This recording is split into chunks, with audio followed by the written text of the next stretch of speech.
Sean McClain's basically awesome. So I've known him for a long time, and I like the kid a lot. Sean is on active duty with the U.S. Space Force at the 608th Air Operations Center, Barksdale, Louisiana. He recently completed his second master's degree through Air University's Air Command and Staff College. His thesis, Celestial Sentinels, a framework for CisLunar space domain awareness in 2035, was cleared for public release. That's what he's going to be talking about quite a bit today. A 2007 graduate of the U.S. Air Force Academy, he has served multiple operational tours. His last assignment was requirements manager in the Space Domain Awareness Branch at Headquarters Air Force Space Command. That predates U.S. Space Force. Yep. Since 2015, Sean's career has also featured extensive science and technology, experimentation, and innovation related work. Sean transferred as one of the first, 2,000 people? Sean transferred to the U.S. Space Force in October 2020. Yeah, the initial cadre of Air Force. It is important to note that his expressed views are his own and do not represent the United States Air Force, United States Space Force, or any other U.S. government entity. So, Major McClain, thanks a lot for being here. Really excited to hear what you have to say. All right. So, yeah, again, this is a presentation kind of tailored for this specific forum. And with that, I'll jump right in. So again, here's a disclaimer pulled from my thesis. And then again, for this presentation, these views are my own, don't necessarily represent views of Air Force, Space Force, DoD, etc. So I'm going to kind of set the stage and just try to provide context, because I think I heard when I was talking to people about what I was trying to do with this, they were wondering kind of how it tied into Lunar Development Conference and why would a military person speak at this sort of thing. So this is just kind of a quick, 2-minute slide that or just kind of walks you through the history of how we got here at a very, very high level, simplified, no nuance, just a quick and dirty understanding of the timeline of how we almost got U.S. Space Force back in the early 2000s with the 2001 Space Commission Report, also known as the Rumsfeld Commission Report.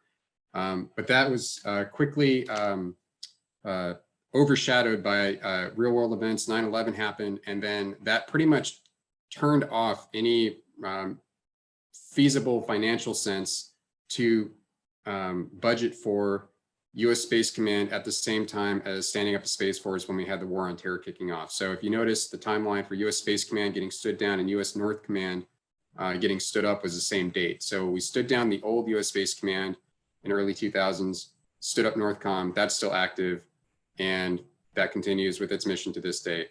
Fast forward a few years into that, we had the PRC, People's Republic of China, ASAT test in 2007. That was a kind of a wake-up call. And then at the bottom, just kind of tie it all in together too. If you notice, there's this counter space continuum, or just how can people schwack our stuff in orbit, and then why would they want to do that? And I try to just, again, oversimplify what is space power projection, and why are we as the DoD or national security experts interested now with a separate service and reinterested with the U.S. Space Command? Well, it's basically because the three big crown jewels that we have up there are missile warning, SATCOM, satellite communications, and global positioning system, or GPS. Those three provide essentially the military soft power element of the DIME model you might heard: diplomatic, information, military, and economic. Essentially how nation states communicate through various means with each other, how they leverage those national tools of instruments of power to achieve their own ends, their own strategic ends. And then money. Let's not beat around the bush. GPS is a very profitable venture that we still operate on the DoD side, but it is free for all. It's a service that we intend to continue to provide free for all. Because it's an element of soft power, it also makes a lot of money for a lot of people. And that's just a really big reason for us to keep it going. And that's just an indicator and a great example of how Space Force as a service is essentially providing a financial boost to the economy, and kind of how it justifies its existence in that respect. But all that to say that there is a lot of financial reason. There is a lot of soft power reason for us to continue to use the space domain from a national military security standpoint. And that's why we have a combatant command for space. And that's why we now have a separate space force. So all that to kind of set the stage for my thesis and just kind of going forward, imagining what the future of the Space Force would kind of have its responsibilities for in the future. So this whole notion of CisLunar space domain awareness, when I was writing my thesis, I didn't really have a good reference for understanding it myself. So I basically morphed my thesis into becoming that, benchmark reference thesis for what do you want to know and how much time do you have. So that's what this was. And the best analogy that I can come up with for explaining this to somebody in an elevator speech is it's a lot like the Arctic and Antarctic regions today. The South China Sea, East China Sea to a lesser extent, really it's the Arctic zones. They both share these difficulties of access, communication, and just general situational awareness. Just due to the environment itself, the orbital mechanics make less sense for traditional orbits to go up there. So you have to have dedicated missions for polar orbits to do polar communications, for example, anything like that. It has to have its own dedicated funding set aside just to support Arctic operations. So that alone kind of makes it compete with all the other stuff going on at the lower latitudes. But with the Arctic ice melting, it now presents new economic opportunities. And you're seeing this geopolitical tension, just geopolitical issues play out. And it's just going to be really interesting, I think, over the next few years as we see how the Arctic and the Antarctic situations play out. I think those are going to be interesting litmus tests from a national security perspective for how we can expect to see the CisLunar operational area evolve. So that's just jumping into the first of my slides here with the thesis. So that kind of set you the terrestrial example or a good analogy. So now I'm going to try to walk you through this set of charts here. These are 5 charts. I'm going to build you a layer of physical, economic, and then I'm going to just throw you the actual CisLunar space domain awareness architecture that I proposed at the end of my thesis. And then I'm just going to give you everything at the end. On the left, you're going to have the legend that's going to kind of help you see a lot of information at once, but it's to kind of help you understand where everything could go, the art of the possible, and to not completely overwhelm you. I spent a lot of time trying to make these slides intuitive. There's a lot in here. You can just kind of pour over them, but the idea is they present a lot of information at once so that you can go over it and just kind of think through things and get a better sense of what is actually going on out there. You've had a lot of speakers talk about the Lagrange points already, what's going on the moon. I'm really just going to focus on the real relationship between the Earth and the moon and how you can take advantage of some of the orbital orbitology, the orbital mechanics available, Lagrange points included, but how would you take advantage of some of these orbits in a way that gives you the ability to place platforms there to support an overarching CisLunar economy, essentially. That's really what this was about, is if you have the plan to have a CisLunar economy in the near future, where can you put stuff to maximize awareness of what is going on within that area? That was the whole point of this. So this is the physical layer, and Geo is a nice reference point with those icons of what we basically have today.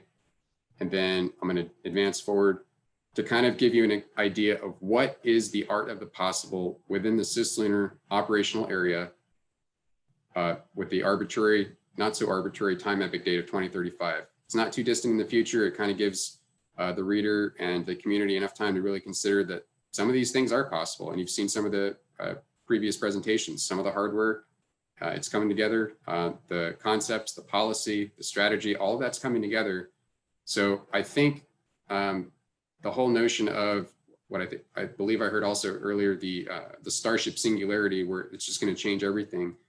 If you take that base assumption of the Starship singularity and just the whole idea of space access costs lowering dramatically, this does become a real consideration, I think, for military planners and just the general Space Force community. It does kind of present this own challenge of, if you have this much expected service volume traffic, if you will, space traffic management issues just on the civilian side, you can also reasonably expect that there's going to be more of a military oversight or just military involvement, specifically, in my opinion, with regard to search and rescue. I think that's going to be one of the first missions that Space Force is going to be asked to look into and really delve deep as far as how can we support rescue in the CisLunar environment, both in orbit as well as maybe on the moon. So I tend to look at it from that perspective. Why do we need to know about what's going on in the event that we need to rescue stranded people? So that's really where, again, a lot of this focus from. But there's also just all these other things going on here too. You know, you got your industries, you got stuff moving around, and you just really need to have a method or a framework to understand your opportunities for placing sensors of various phenomenologies at different locations, overlapping, complementing each other to provide an overarching architecture to know what's going on. In the same extent that we have air traffic management, one of the main goals of having a CisLunar space domain awareness architecture is to support space traffic management, which would support something like CisLunar search and rescue operations, as an example.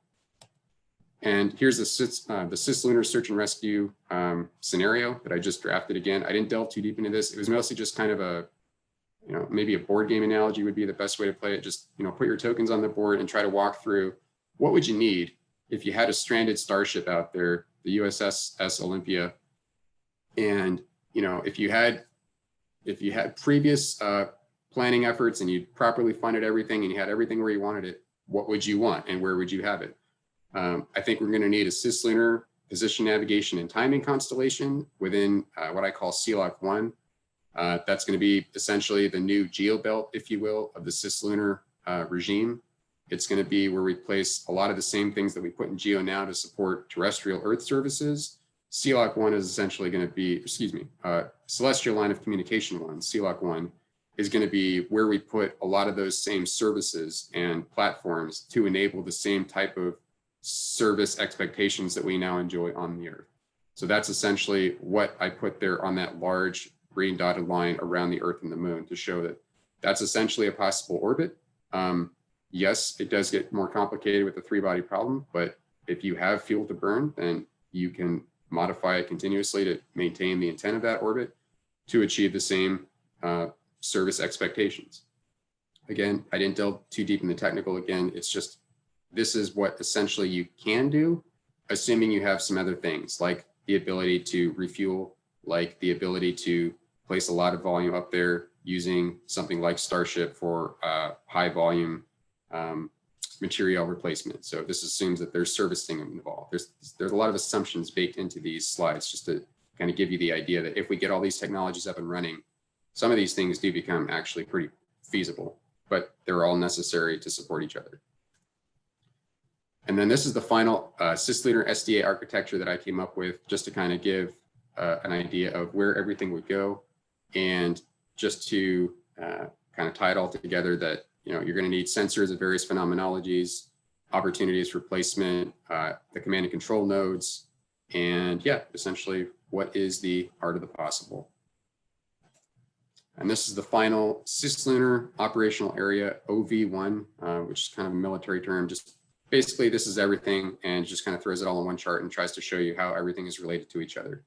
So that's it. I'm going to come back to this slide in a second, but I also just wanted to add these last two slides. This one I think is relevant too for the audience who may not be aware of some of the other stuff that's been going on in DoD, military publication, and just general awareness. We have what we used to call the range of military operations in the upper left, the ROMO. That's presented in joint publication 1, basically joint publication 1. So it's meant to be your guide as a military member to what's going on, how to think in a joint all service perspective. And we kind of use this to kind of teach ourselves how to interpret and relate ourselves to warfare or just competition or conflict. But that's been updated essentially with Joint Doctrine Note 1-19 Competition Continuum, which came out in June of 2019. And in my opinion, it's just really taking the old spectrum of conflict of range of military operations, the conflict continuum, and it just expands with the DIME model into a more diplomatic, information, and economic continuum, and it overlays all that with the traditional military instrument of national power. So now military planners and strategists and just everyone across the board really needs to better understand how they fit in, not just within a military sense, but within an overarching great power competition sense.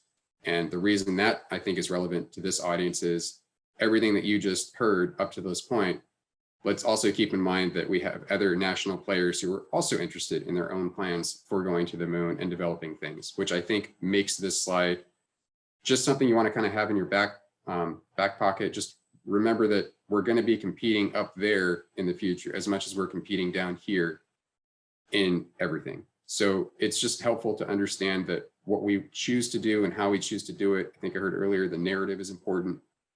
We really want to better understand how can we compete across a wide array of issues, fronts, initiatives, programs, and stories, so that we are in a position as the United States and our allies to where we can still have essentially free and open commerce, trade, et cetera, all those things that we like with our values.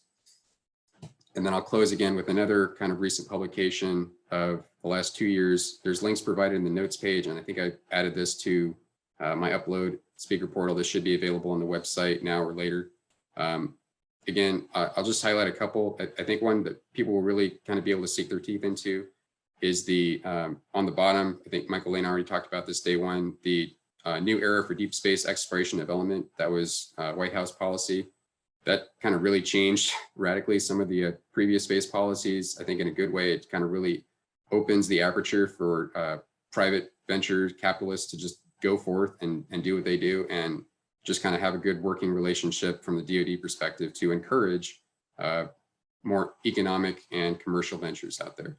The next one that I really think people will enjoy reading or just looking at, because I think it's just a great product, is the Aerospace Corporation's Future Map. So I'll give a shout out to Ms. Kara Kunzman, who is the lead agent over there for getting this futures map set up. She's a chief futurist, I think. I don't want to butcher her title, but her job is to think about the future. And so she had a really great team, really map out in a really, again, visual friendly way, everything that's going on in the future and how those things will intersect with each other. So that map, there's a lot going on, but it's just a really good thing that you can just kind of open up and spend your time looking at and just kind of wondering, how is it that what I'm doing is kind of potentially going to interact with all these other things that are also potentially going to be coming down the pipe. So yeah, and that's pretty much all I want to touch on. I'm going to go back to this slide for questions. I went through a lot really quick because I'm cognizant of the time, and I do think I expect to have questions. So I'm going to stop here. How did I do? Hopefully not too fast. Terrific, terrific. It was drinking from a fire hose, but you knew that was going to happen. I want to spend some time on this slide, but jump into the historic document slide. I think it's like 4 slides ahead. Yeah, that one.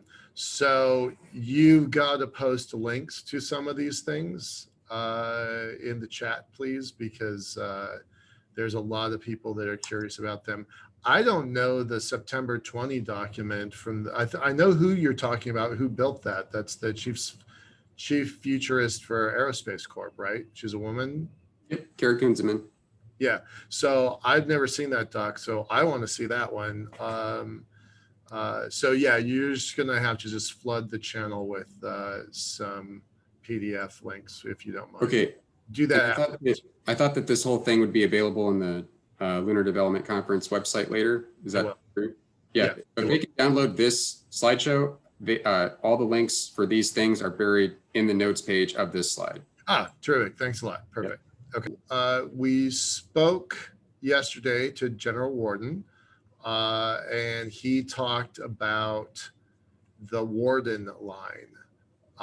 Do you want to talk about that? Garrettson's going to talk a bit about it later this afternoon. Yeah, Garrettson, I think, is more knowledgeable on the Warden line. Okay. I don't know less or more than General Warden himself. But yeah, I mean, I am familiar with it, and I think if you had any questions about it, I'd refer to either of those two.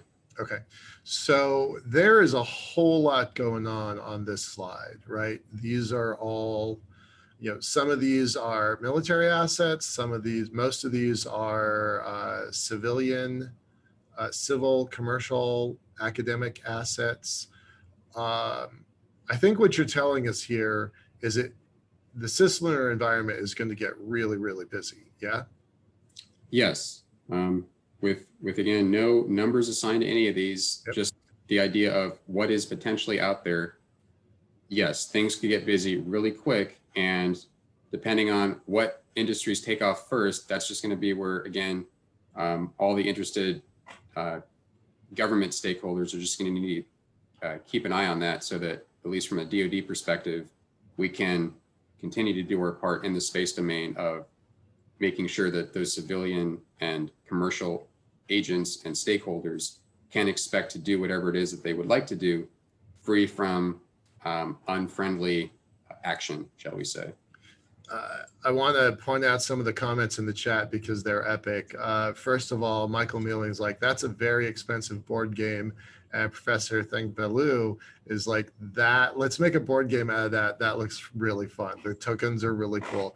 I know that Sean worked really hard on this. Like, he took something that's monumentally complex and turned it into something that people can understand, even to the point where the red dots around the Lagrange points, the wide thin ovals are to showcase that those are unstable Lagrange points, and the full circles around EML 4 and 5 are actually stabilized. So yeah, there's just so much going on here. And you know, I'm not going to let you off screen without talking about the green line. So what else do I call the green line? You call the green line the McClain line. I do. I'll call it that. I know that you will operational area boundary. You will never call it. You will never call it the McClain line, but it deserves a name. It deserves a title. You came up with it, so I call it the McClain line.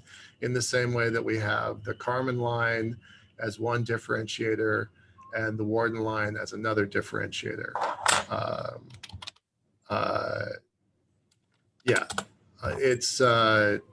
We've got to have a title for this piece of cosmic real estate. So, so what does this line represent? What does it mean? I think Peter Garrettson's going to get into it later. I've started reading more of his CisLunar primer, but I think the definition, if I had to go back in my thesis, would be, according to Peter Garrettson's primer, this green boundary should be the outer boundary of the sun, earth, moon regime of influence. So as soon as you go past that green line, essentially the gravitational influence of the moon becomes negligible relative to the earth sun, or excuse me, sun earth gravitational system. Right. So this is CisLunar regime. This is the CisLunar environment that encompasses all of the Lagrange points, including EML2, which is often kind of ignored, but certainly pretty darn important. Okay, we are running quick out of time.